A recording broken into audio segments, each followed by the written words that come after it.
You notice it before you even open your eyes. The answer is already there. Not the full answer, just the direction of it. A faint leaning in your mind toward one option instead of another. Soft, almost invisible, like your thoughts made a decision while you were still asleep. Then the day enters. The ceiling becomes a ceiling again. The room becomes measurable. Morning organizes everything into names and consequences, and the quiet certainty you had a second ago steps back as if it said too much too early. You lie still for a moment longer. Try not to think about the decision yet, because the second you phrase it into words, other people appear inside it. What they would say, how they would react, how you would explain it, whether it sounds reasonable when spoken out loud. And already the clarity fades, not dramatically, just diluted, like a drop of ink in water spreading into pale gray. You still remember the direction you felt, but now you also remember everyone else. You reach for your phone, not to decide anything, just to delay deciding. Notifications are easier than conclusions. They don't ask you to stand behind them. You scroll past opinions, reactions, certainty, all belonging to people who don't know what you're deciding, yet somehow still influence it. Not directly, just by existing loudly. You put the phone down. For a few seconds, the room is quiet again, and the earlier feeling returns, weaker but recognizable. It was simple before language touched it. You sit up. Standing seems to complicate things. Movement invites reality to participate.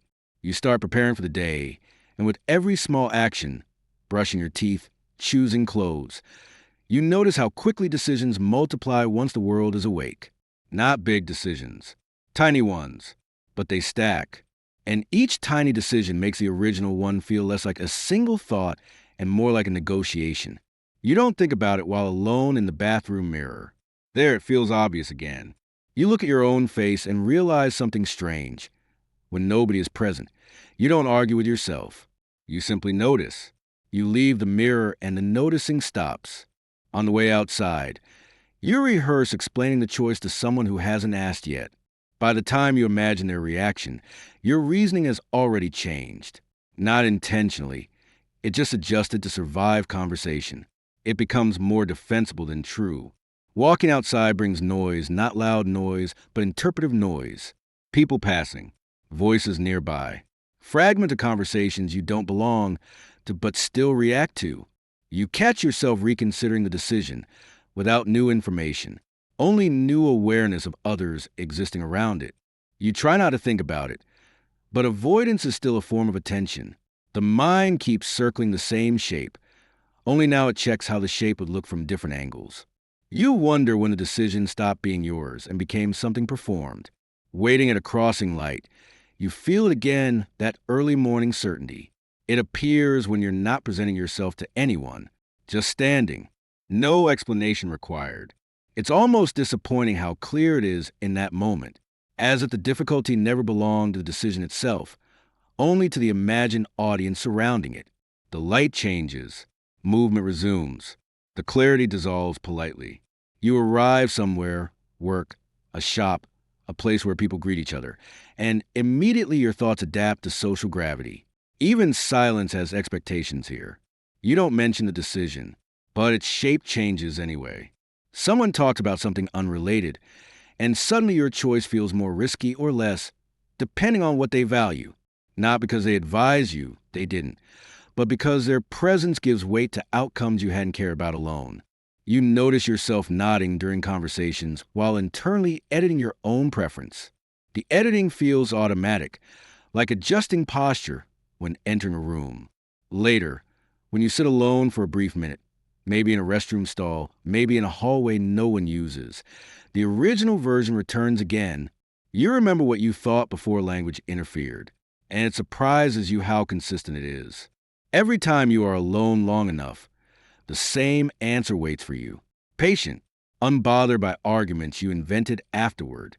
You don't feel smarter alone. You feel quieter. And inside quiet, decisions don't compete for approval. They simply occupy space until they either fit or don't. Afternoon conversations scatter the quiet again. Opinions float casually between people, not directed at you but still absorbed. You notice how quickly your internal reasoning starts dressing itself for debate. even though no debate exists. By now, the decision feels complicated, not because it gained detail, but because it gained witnesses. On your way home, fatigue removes some performance.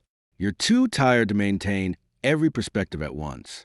The earlier feeling approaches again.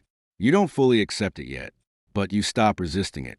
You look outside, passing buildings, reflections in windows, and realize you're not actually reconsidering anymore.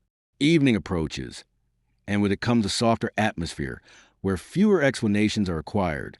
The decision is still there, unchanged at its center, altered only at its edges. You sit down at night, the room quiet again. The difficulty wasn't choosing. It was hearing yourself while everyone else existed in your mind at the same time. You simply stay there long enough to recognize the feeling you woke up with and realize it has been waiting in every silence. The room holds sound differently at night.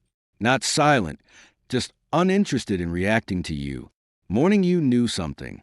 Day you negotiated it. Evening you postponed it. And now, night you listens again. You try to phrase the choice clearly in your mind. The moment it becomes a sentence, it becomes debatable. So you let it stay wordless. Without language, it feels almost physical, a slight pull toward one direction. Alone, it returns to full size. You start noticing the longer you stay alone, the less it feels like choosing and more like recognizing. You lie down but keep the light on. When you consider, you simulate conversations. When you witness, you notice direction. You turn the light off. The thought returns in its earliest form. You wake once during the night, before the room rebuilds itself. The decision is there again. Morning begins to form again. Language prepares to arrive. You move through the day carrying both, the shared version shaped by interaction, and the silent one that returns whenever the world forgets to look at you.